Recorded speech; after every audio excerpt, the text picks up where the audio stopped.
Mi nombre es... Bueno, ya no importa cómo me llamo. Lo que importa es que durante 12 años fui comandante de operaciones especiales de la Marina en Jalisco, y lo que voy a contarte cambió para siempre mi fe en las instituciones de este país. Era marzo de 2019. Acabábamos de recibir inteligencia sobre una reunión de alto nivel del cartel Jalisco Nueva Generación en una finca a las afueras de Tlajomulco. La información llegó directa desde la FGR, coordenadas exactas, número de sicarios, incluso el tipo de blindaje de los vehículos.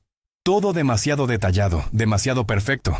Comandante, esto huele raro, me dijo el sargento Morales mientras revisábamos los planos de la operación. Tenía razón, pero órdenes eran órdenes. Montamos el operativo.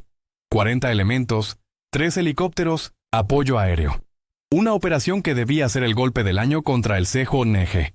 Llegamos al amanecer. La finca estaba vacía. No había ni un alma, pero las señales estaban ahí. Colillas de cigarros aún calientes. Platos con comida a medio terminar. Motores de camionetas todavía tibios. Se habían ido máximo 1 hora antes de que llegáramos. ¿Cómo chingados supieron?, murmuré mientras pateaba una lata de cerveza en el patio. Esa pregunta me perseguiría durante los siguientes 3 años, pero lo que realmente me heló la sangre fue lo que encontré en una mesa del comedor. Un papel con el sello de la Fiscalía General de la República y mi nombre garrapeado a mano. Solo decía, comandante tal, operativo. Cancelado por filtración. Alguien había dejado esa nota ahí para que yo la encontrara. Era un mensaje. Regresé a la base con más preguntas que respuestas. Esa noche no pude dormir. No era la primera vez que un operativo salía mal, pero era la primera vez que encontraba evidencia de que alguien desde adentro nos estaba jugando chueco. Al día siguiente, el general Hernández me citó en su oficina. Comandante, me llegó la noticia del operativo de ayer. Estas cosas pasan, no se preocupe. Su tono era diferente, esquivo. Cuando intenté explicarle sobre la nota que encontré, me interrumpió. A veces nuestra gente ve cosas que no están ahí. Estrés postraumático, ¿sabe? Salí de esa oficina sabiendo que estaba solo. Durante las siguientes semanas comencé mi propia investigación paralela. Revisé cada operativo fallido de los últimos 6 meses. El patrón era claro. Cada vez que la FGR proporcionaba inteligencia directa, llegábamos a lugares vacíos. Cada vez que actuábamos con información propia, teníamos éxito. Pero la revelación que me quitó el sueño llegó un martes por la noche. Estaba revisando los informes cuando mi teléfono personal sonó. Era un número desconocido. Comandante, no cuelgue, dijo una voz nerviosa. Soy el licenciado Martínez de la FGR. Necesito hablar con usted. Es sobre los operativos fallidos. Nos vimos en un café de Guadalajara a las 11 de la noche.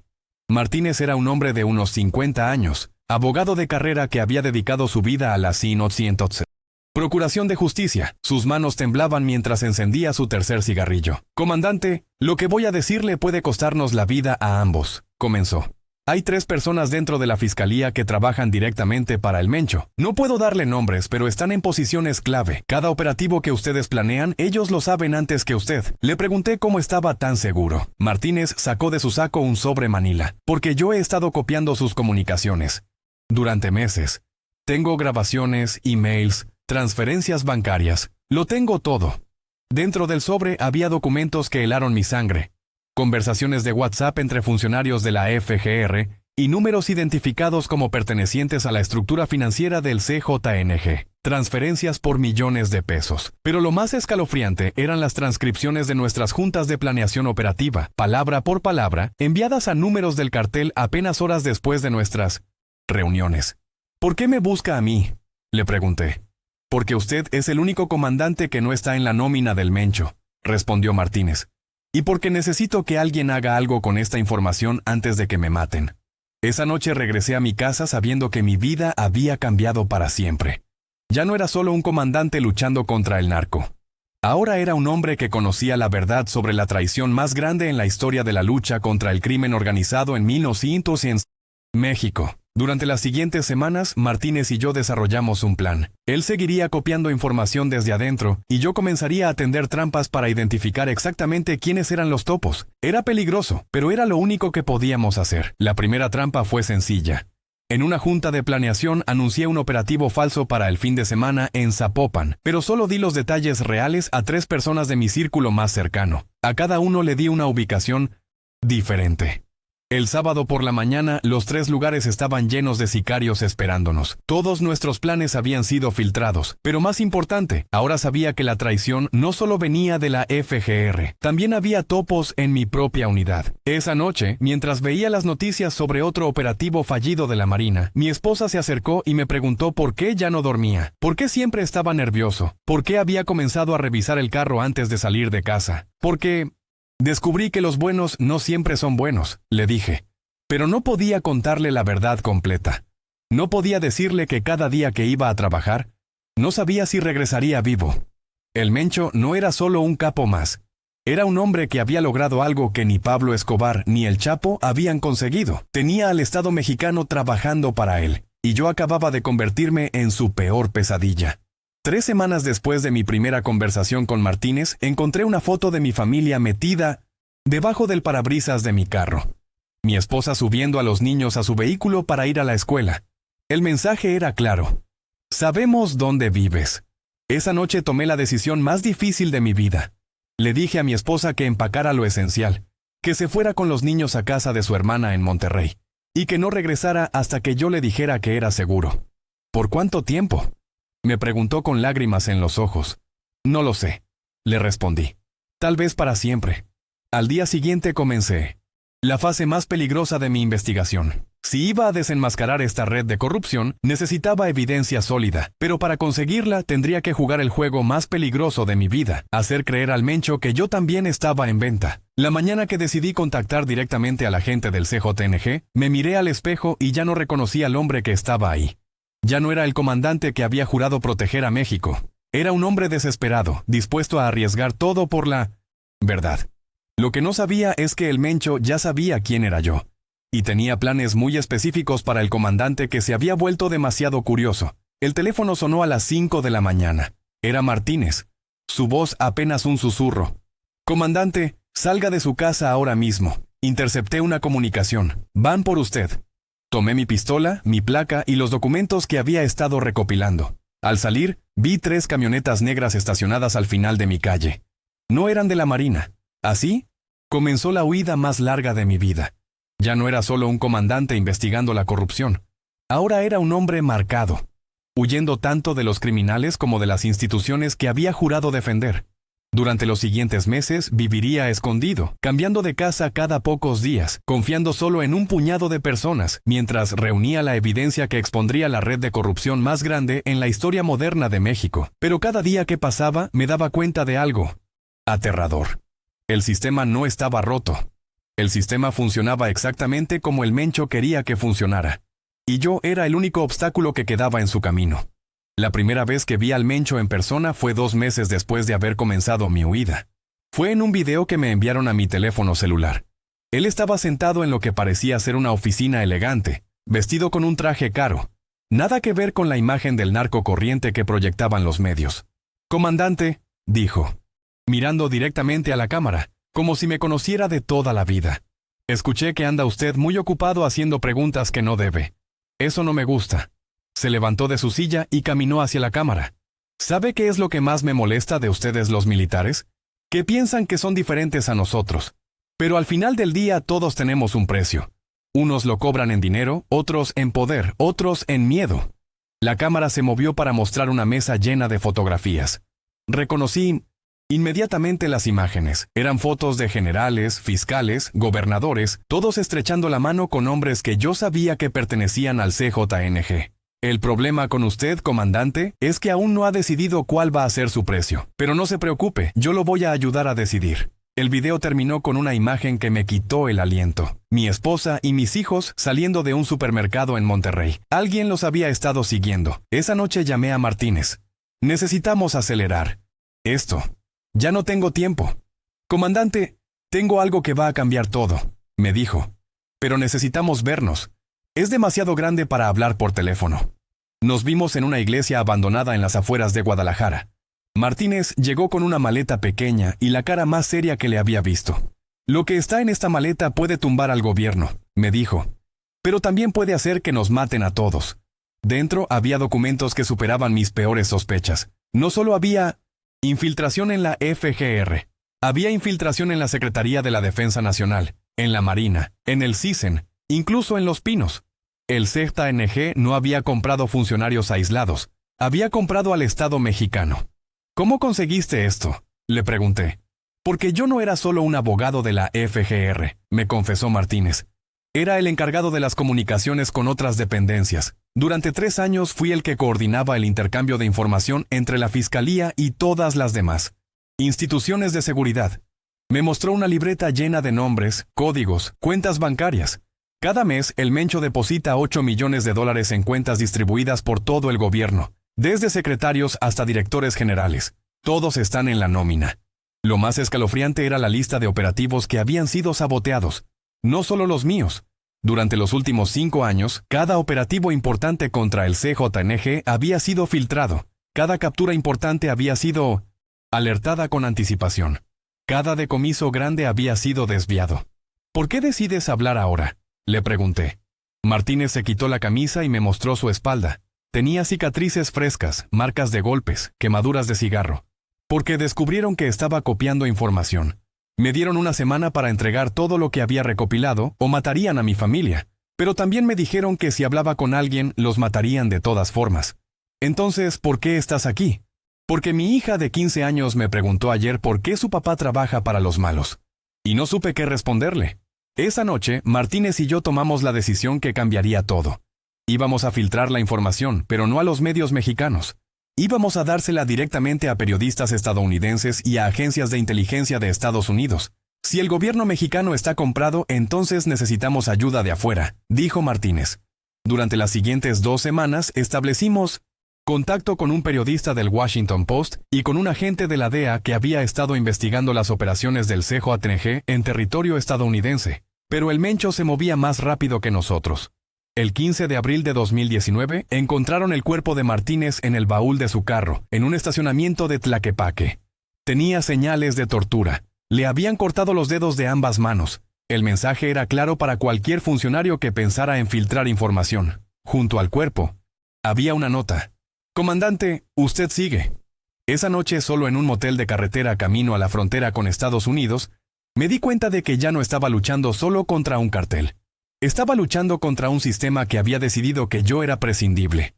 Pero tenía algo que el Mencho no sabía. Antes de morir, Martínez había hecho copias de toda la información y las había escondido en lugares que solo yo conocía. La guerra apenas estaba comenzando. Cruzar la frontera fue más fácil de mentosinientosiem. Lo que pensé. Cuando llegué a Laredo, Texas, ya me estaba esperando el agente Johnson de la DEA. Martínez había logrado establecer el contacto antes de morir. Comandante, lo que tiene puede cambiar la lucha contra el narco en América del Norte, me dijo Johnson mientras revisábamos los documentos en una oficina segura de la DEA. Durante los siguientes 6 meses, trabajé con agencias estadounidenses proporcionando toda la información que habíamos recopilado. Los resultados fueron inmediatos. CEUMIUS cancelaron programas de cooperación bilateral, se congelaron cuentas bancarias, se emitieron órdenes de aprehensión internacionales. Pero también comenzaron las represalias. En México comenzó una campaña mediática en mi contra. Me acusaron de traición, de vender secretos de Estado, de trabajar para la DEA. El gobierno mexicano pidió mi extradición por traición a la patria. Es el precio de decir la verdad, me explicó Johnson. Pero su información ya está salvando vidas. Hemos desarticulado 3 células del CJNG en Estados Unidos usando su inteligencia. Sin embargo, lo que más me dolía eran las noticias que llegaban de México. Habían asesinado a 5 marinos que habían trabajado conmigo. Sus familias habían sido amenazadas. Algunos de mis antiguos compañeros habían sido transferidos a zonas de máximo riesgo. Una forma sutil de castigo. El sistema se está protegiendo, le dije a Johnson. Están eliminando cualquier evidencia de que existimos. Pero la gota que derramó el vaso llegó en enero de 2020. Mi esposa me llamó llorando desde Monterrey. Vinieron por los niños, me dijo. Los siguieron hasta la escuela. Les dijeron que su papá era un traidor, que por su culpa habían muerto marinos inocentes. Esa noche tomé la decisión más dolorosa de mi vida. Le pedí a mi esposa que pidiera el divorcio, que cambiara su apellido y el de los niños, que desapareciera de mi vida para siempre. Es la única forma de que estén seguros, le expliqué. Mientras estén asociados, conmigo siempre serán un objetivo. ¿Y tú qué vas a hacer?, me preguntó. Voy a seguir luchando hasta que esto termine o hasta que me maten. Llevó un año, pero finalmente lo logramos. En marzo de 2021, basándose en la información que habíamos proporcionado, fuerzas especiales estadounidenses y mexicanas, las pocas unidades que no estaban comprometidas, lanzaron la operación Golpe de Estado. En un solo día se arrestaron a 43 funcionarios de alto nivel en México, incluyendo 2 generales, un secretario de Estado y el fiscal general adjunto. Se congelaron cuentas por más de $200 millones. Se desarticularon las principales rutas de lavado de dinero del CJNG. Pero lo más importante, se interceptaron comunicaciones que comprobaban que el Mencho había estado planeando atentar contra funcionarios estadounidenses en territorio mexicano. El daño al CJNG fue devastador. Su estructura financiera colapsó, sus rutas principales fueron bloqueadas, sus contactos gubernamentales fueron neutralizados. Sin embargo, el precio personal fue enorme. Hoy, 4 años después, vivo bajo un programa de protección de testigos en Estados Unidos. Tengo una nueva identidad, un trabajo común, una vida que aparenta ser normal. Pero cada mañana, cuando me levanto, reviso las noticias de México y veo que la violencia continúa, que nuevos carteles han ocupado el vacío dejado por el CJNG, que la corrupción sigue siendo endémica. A veces me pregunto si valió la pena, si las vidas que se perdieron, las familias que se destruyeron, el precio que pagué, realmente cambiaron algo. Pero entonces recuerdo las palabras que me dijo Johnson el día que terminó la operación Golpe de Estado. Comandante, usted no solo expuso la corrupción, le demostró al mundo que todavía hay gente dispuesta a luchar por la verdad, sin importar el costo. Mi esposa se volvió a casar. Mis hijos crecieron con otro apellido, en otro país. Yo perdí mi carrera, mi familia, mi identidad. Pero México perdió algo mucho más valioso. La ilusión de que sus instituciones eran confiables. Lo que descubrí en esos años de investigación no fue solo que el Mencho tenía informantes en la FGR. Lo que descubrí es que México se había convertido en un narcoestado, donde la diferencia entre el gobierno y el crimen organizado era solo una cuestión de uniformes, y esa verdad, por dolorosa que sea, era lo único que podía liberar al país que había jurado defender. Hoy, desde el anonimato, sigo esperando el día en que pueda regresar a casa. El día en que México sea nuevamente el país por el que valga la pena luchar. Pero hasta entonces, mi historia será el testimonio de que la verdad siempre encuentra una manera de salir a la luz. Aunque cueste todo. Lo que nunca conté en mis declaraciones oficiales es lo que pasó la última noche antes de cruzar la frontera. Estaba escondido en una casa segura en Tijuana cuando recibí una llamada de un número que no había visto en meses. Era el general Hernández, mi antiguo jefe. Comandante, todavía está a tiempo de regresar. Me dijo con una voz que sonaba cansada, derrotada. Podemos arreglar esto. Decir que fue una operación de inteligencia autorizada, que todo era parte de un plan más grande. ¿Y los marinos muertos, general? También eran parte del plan. Le respondí. Hubo un silencio largo antes de que contestara. En esta guerra, comandante, todos somos daño colateral. Incluso nosotros. Colgué sabiendo que había perdido no solo a un jefe, sino a un hombre que alguna vez respeté. El sistema no solo había corrompido a criminales convertidos en funcionarios, había corrompido a funcionarios convertidos en cómplices. Durante mis primeros meses en Estados Unidos, desarrollé insomnio crónico. Cada ruido en la noche me despertaba. Cada carro que se estacionaba frente a mi casa nueva me hacía revisar las ventanas. La paranoia se había vuelto mi compañera constante. El psicólogo de la DEA me explicó que era estrés postraumático. Usted vivió en 1900. Estado de alerta máxima durante 3 años, me dijo. Su cerebro no sabe cómo apagarse. Pero no era solo miedo lo que me mantenía despierto. Era la culpa. La culpa de estar vivo mientras otros habían muerto. La culpa de estar seguro mientras mis antiguos compañeros seguían luchando en una guerra que ya sabían que no podían ganar. Una madrugada, mientras veía las noticias sobre otro enfrentamiento en Jalisco, me di cuenta de algo que me partió el alma. Los jóvenes marinos que aparecían en 1900 pantalla, los que ahora ocupaban mi posición, tenían la misma mirada de esperanza que yo había tenido años atrás. Creían que estaban luchando por la justicia, sin saber que el sistema ya había decidido que fueran carne de cañón. En 2022 recibí un mensaje de WhatsApp de un número desconocido. Era una foto de la tumba de Martínez con flores frescas y una nota. Su sacrificio no fue en vano, hay más como nosotros. No supe quién lo envió, pero me dio esperanza saber que la resistencia continuaba. Ese mismo año, el periodista del Washington Post, que había trabajado conmigo, ganó un Pulitzer por sus investigaciones sobre el narcoestado mexicano. En su discurso de aceptación mencionó a las fuentes anónimas que arriesgaron todo por la verdad. No dijo mi nombre, pero yo sabía que me refería a mí, a Martínez, a todos los que habíamos pagado el precio. A veces me pregunto qué habría pasado si hubiera elegido el silencio, si hubiera aceptado que la corrupción era simplemente parte del sistema, como tantos otros lo hicieron. Probablemente seguiría siendo comandante, tendría a mi familia conmigo, viviría en la casa donde crecí. Pero entonces recuerdo la voz de mi hija cuando me llamó por última vez antes de que cambiara su apellido.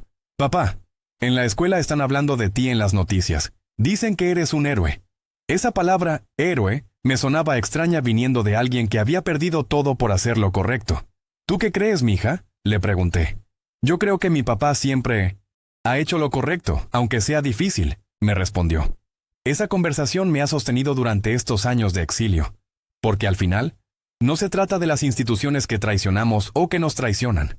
Se trata de poder mirar a nuestros hijos a los ojos y saber que luchamos por el mundo que merecen heredar.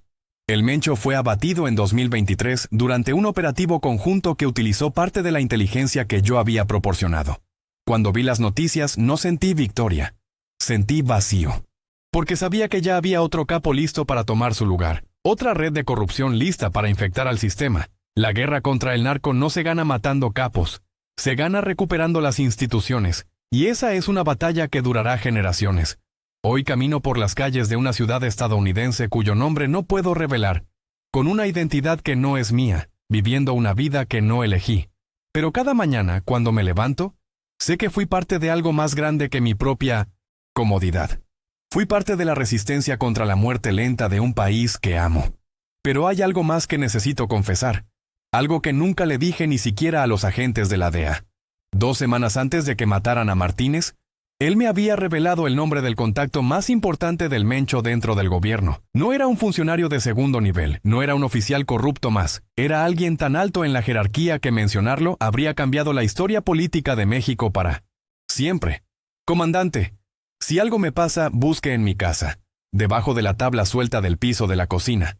Me había dicho Martínez esa última noche que nos vimos. Ahí está la evidencia que puede tumbar al sistema completo. Cuando encontraron su cuerpo, yo sabía que tenía que ir por esa evidencia antes que los sicarios. Llegué a su casa 3 horas después de que reportaran su muerte. La cocina estaba revuelta, pero la tabla seguía en su lugar. Debajo encontré un sobre con una sola fotografía ahí. Un documento que me quitó el aliento. La fotografía mostraba al Mencho estrechando la mano con el secretario de Seguridad Nacional en lo que parecía ser una reunión privada. El documento era una transcripción de esa conversación, donde discutían el reparto territorial entre el CJNG y el gobierno. No era corrupción, era una alianza formal. El problema, Nemesio, es que tienes demasiados enemigos dentro del mismo gobierno, decía el secretario en la transcripción. Necesitamos eliminar a los indocesia. Elementos que no están alineados con nuestra estrategia. La respuesta del Mencho me heló la sangre. Déjame a mí los elementos problemáticos. Tú solo asegúrate de que las investigaciones lleguen a donde nosotros queremos. Esa conversación explicaba todo. Los operativos fallidos no eran solo producto de filtraciones, eran parte de una estrategia deliberada para eliminar a los oficiales que no estaban dispuestos a cooperar con el narco. Yo había estado marcado desde el principio, no por ser curioso, sino por ser incorruptible. Durante mis años en Estados Unidos, esa evidencia ha sido mi seguro de vida. La tengo guardada en 3 lugares diferentes, con instrucciones de que se publique automáticamente si algo me pasa. Es la única razón por la que sigo vivo.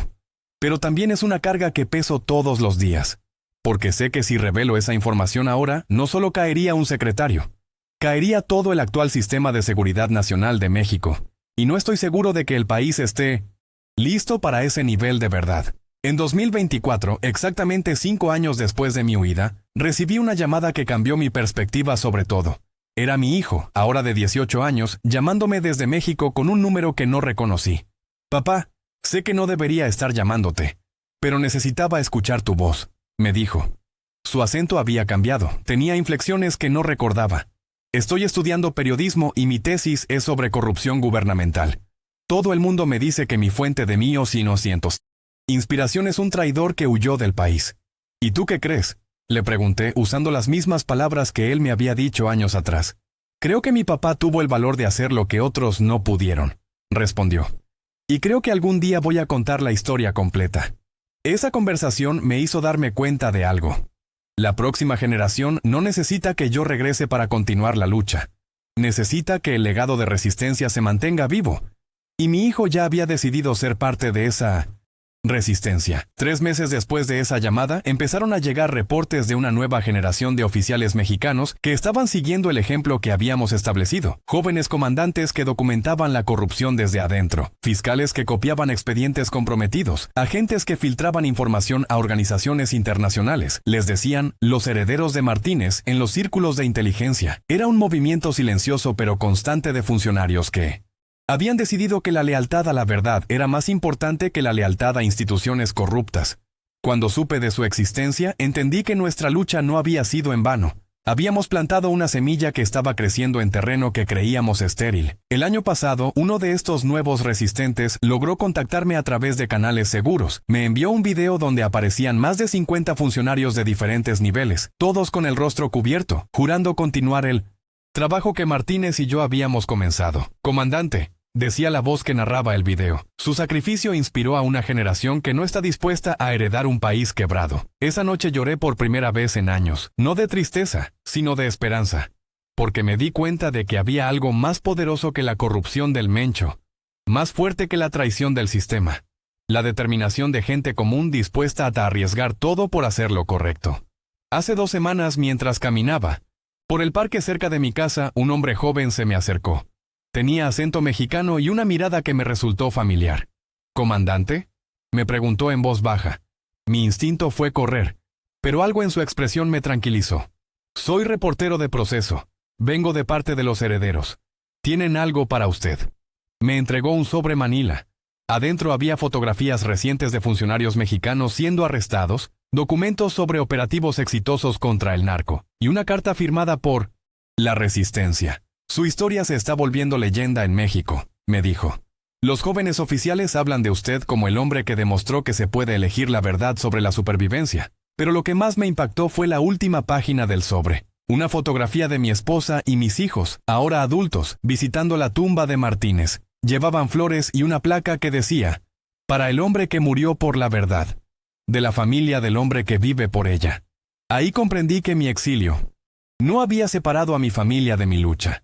Los había convertido en parte de ella. Anoche, por primera vez en 5 años, soñé que regresaba a México.